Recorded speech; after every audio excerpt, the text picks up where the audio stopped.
Well, for everyone who you did hug, you've got a small gift in front of you which is yours to keep, and you can't give it to anyone else. It's yours to take home, so you can't re-gift this. It's a beautiful frame that you can hang up in your bedroom above where you sleep, or alternatively in the study or in your office. And it's a beautiful picture of Hong Kong. Friends, good afternoon and welcome to this lunch today. It is part of the Hong Kong 20 Development Opportunities Business Forum and Luncheon that we've held this morning. Today, the lunch has been organised by the Australian Chamber of Commerce and Industry and the Hong Kong Economic and Trade Office. And so it is great that all of you have been able to join us for this special occasion, a very important occasion for us to celebrate MTR and many others. Can I acknowledge my parliamentary colleague Anthony Albanese. This is in fact the first of two double acts we're doing this afternoon. Please don't read anything into that. And can I acknowledge all of the other distinguished parliamentarians and former parliamentarians who are in the room, including Bruce Baird and Duncan Gay, two very distinguished New South Wales transport ministers at different points in time. Look, I just want to speak very briefly about some of the points about infrastructure policy that emerge when we think about Hong Kong and Australia. Because I think the initial conclusion that you reach when you compare Hong Kong and Australia is that these are two enormously different countries facing enormously different challenges. Hong Kong, with a population of around 7.4 million in an area of 1,100 square kilometres, which is approximately 6,700 people per square kilometre. Australia has 24 million people in an area of 7.6 million square kilometres, which is 3.2 people per square kilometre. So on the one hand 6,600, on the other hand 3.2. So that sounds very different. Our population growing about 1.7% a year, Hong Kong's at about 0.7% a year. So it might seem that our two countries are very different, and when it comes to infrastructure there's nothing that we in Australia could learn from Hong Kong, but first impressions can be deceiving. Paradoxically, although we are a very large country with a very low population stage, the next guest speaker, please, is the Honourable Anthony Albanese MP, Shadow Minister for Infrastructure, Transport, Cities and Regional Development, and also Shadow Minister for Tourism. Please put your hands together and welcome the Honourable Anthony Albanese. As a country, I pay my respect to their elders, past and present. I acknowledge Paul Fletcher, the Minister, former Ministers Duncan Gay and Bruce Baird, and other distinguished guests who are here, particularly our visitors from Hong Kong who are sharing this event with us. Of course, today we're commemorating 20 years of one country, two systems, and it has been an extraordinary success. In the 2 decades since that momentous occasion, the Pearl of the Orient has continued to successfully blend Eastern culture with Western values. And I think Australia's relationship with Hong Kong will continue to go from strength to strength. Mr. Anthony Albanese, it's a pleasure that I know them both, and we all know them as great parliamentarians, and we're very proud that they're both in Parliament and they're serving their communities really well. So we thank them both for being here today. It now gives me great pleasure to call on Mr. Lincoln Leong, who is the Chief Executive Officer of the MTR Corporation. Now, mind you, some of you may not know who the MTR Corporation is, but they are doing the North West Rail Link in conjunction with John Holland and UGL, and it is an amazing infrastructure build that the New South Wales Government is doing, and it's great that we have MTR and the CEO here with us today to address the gathering. Please put your hands together and welcome Mr. Lincoln Leong.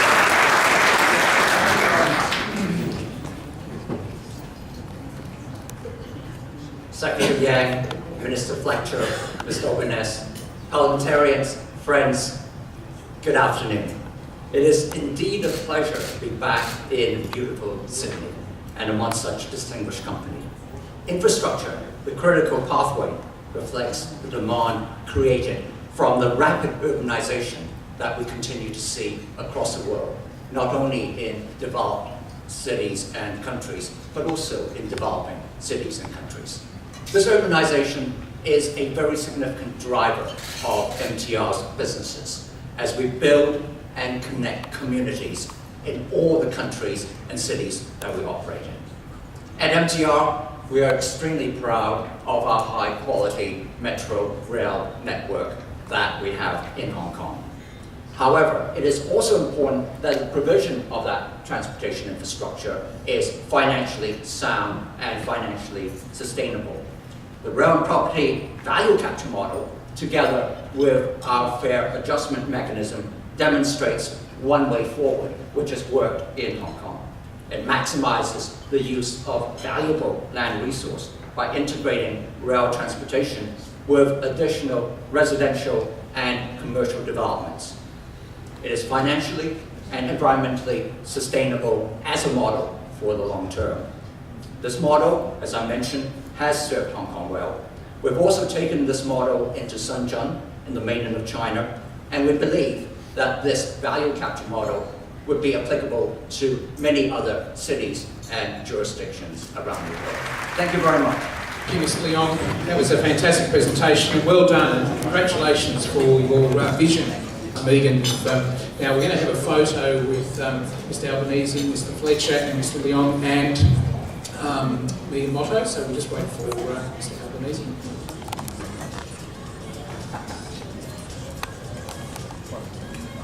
So I can contest absolutely to the great relationship and similarities between our two nations. We have, and that surpasses any culture in the world, I have to say. So it's really great to be here. Now, of course, you've all spoken about value capture, and I think there's no better place to start off. Plan it from day one. It's right at the start of planning a new piece of infrastructure, be that rail infrastructure or other infrastructure. Abilities. For example, we've committed $2.3 billion in an agreement with the WA government to a package of infrastructure, including rail infrastructure, and on the lines to the north and south of Perth, there are significant opportunities. Clearly, Western Sydney Airport and the rail connection there. I certainly agree with that. The value capture presents opportunities in new developments. In Western Australia is one, but also I think certainly Western Sydney Airport, I think it's the clearest example because it's going to have that major catalyst to the airport along that north-south line. It also has the advantage in that a lot of the land is owned by the New South Wales government. They're the biggest landowners in that employment zone. So, and the protections that are there, to use Mr. Leong's example, the whole government's protections around Badgerys Creek worked. That planning from the beginning has worked. The protection is still there. I think we get into trouble when we pretend that value capture is a substitute or is an excuse. So I think that value capture is useful, but I don't think we should pretend that it will solve all of the problems here. There are some greenfield examples. Another one is around Newtown Station, where there was development over essentially the line. Some cultural elements, as I've spoken about before, but geographically we're very different. And we heard this morning about so we have spread ourselves out. The quarter-acre block is, with a McMansion on it, is almost a rite of passage for a lot of Australians. Debate can be one, is quality. You look at Central Park at Broadway, it's quality. People support it, people are living there, it's vibrant, it's got some open space with it. In my area there's a site at Marrickville Hospital, former site that's being redeveloped. That's having higher density of 11 stories. Where they're going to go to school. So it's a matter of having, I think people are prepared to accept higher density, and I've been prepared to argue that case, particularly along public transport corridors. But it's got to be decent quality, and you've got to consider things other than, you've got to consider the social infrastructure and the living. Very significant density. There is densification and depots. We have in Hong Kong Tapping into demand, to public appetite, rather than trying to push. Well, a few years ago, to put a multi-storey car park there, and a number of members of the community got together and said, we can do so much better than this. This should be an integrated development with a supermarket, smaller shops, restaurants, cafes, childcare centre, library, community facilities, park, multi-storey parking underneath that both serves the shopping centre and commuter. And one of the reasons they're arguing for that is because they say we see this in other parts of Sydney.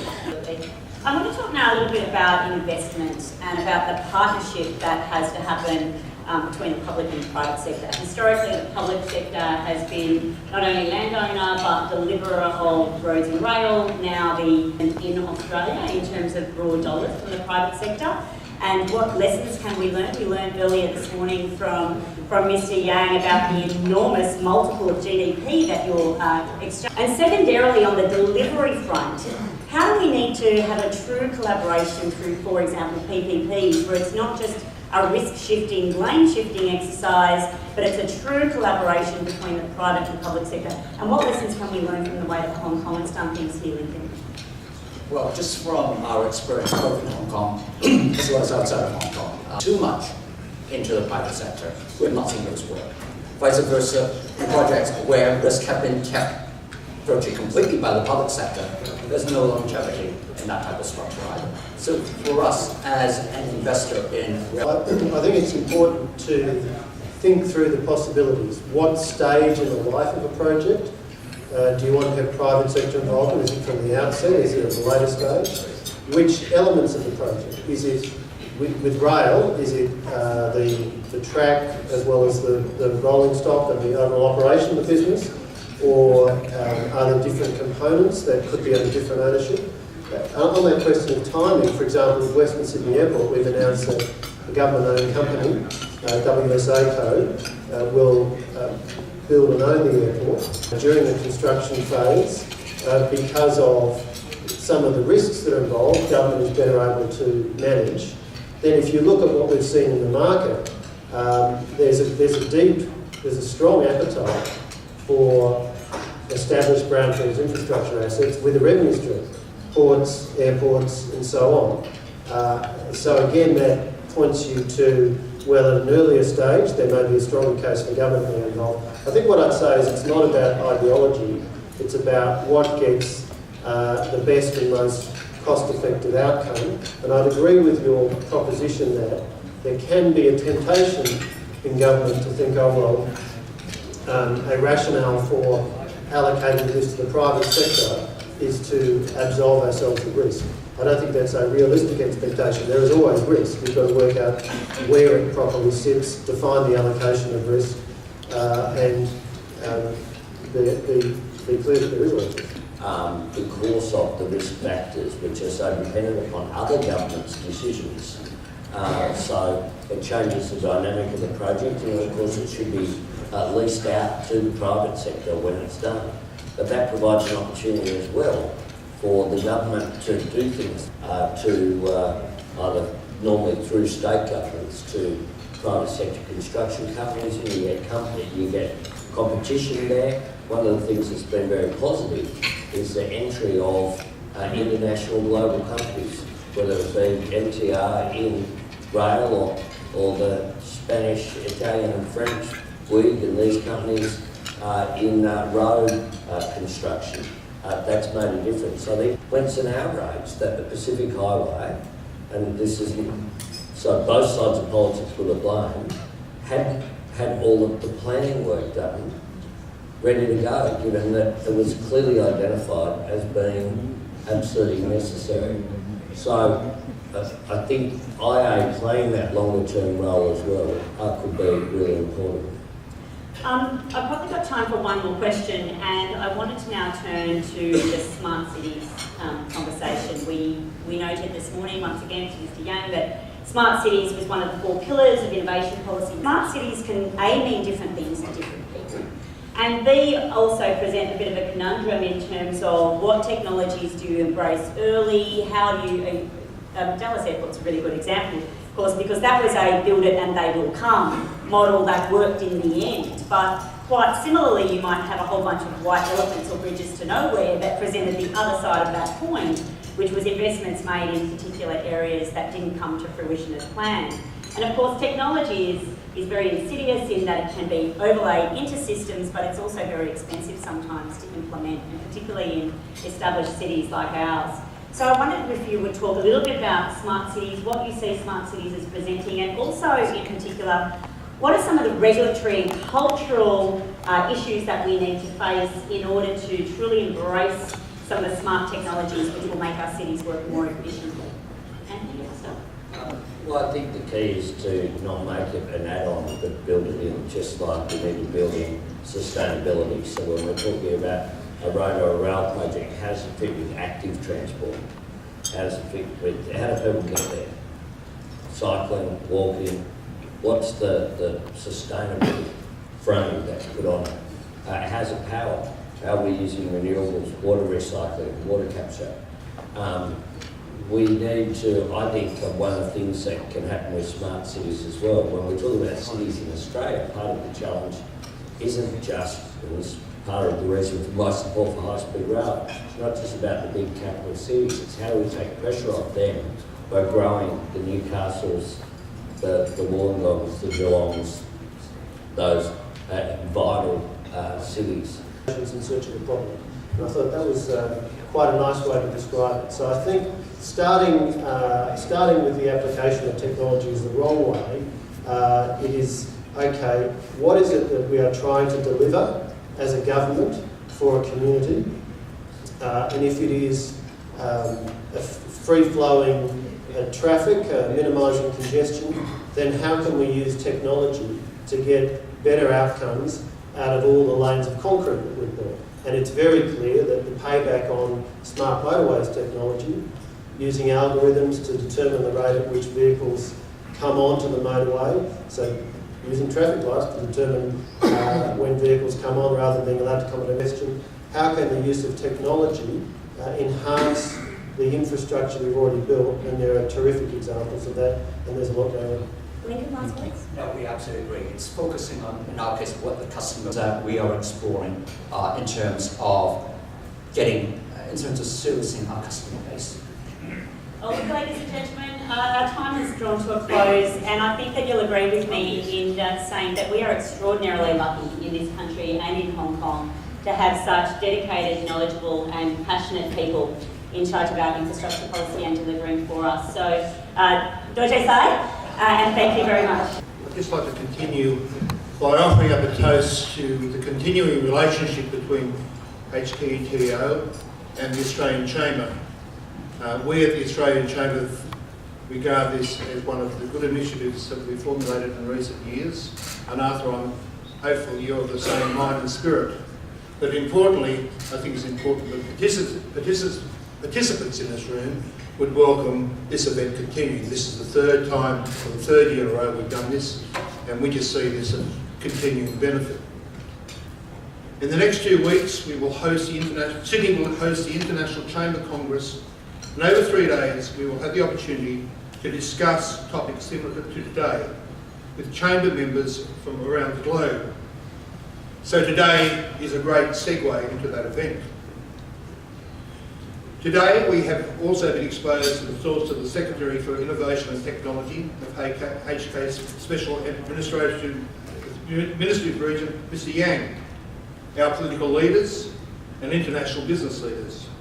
On your behalf, may I extend a thanks to you, and ladies and gentlemen, would you please join me in thanking them, and also may I thank you for You imagine a lot of work that you put into today's event. It is great to see you. And I thank Rachel, Winnie, and I also encourage you to take your gift home. It is a beautiful gift, and as I said, you can't re-gift it, so please thank you all for coming, and I'd like you all to have a fantastic and enjoyable weekend. Thank you.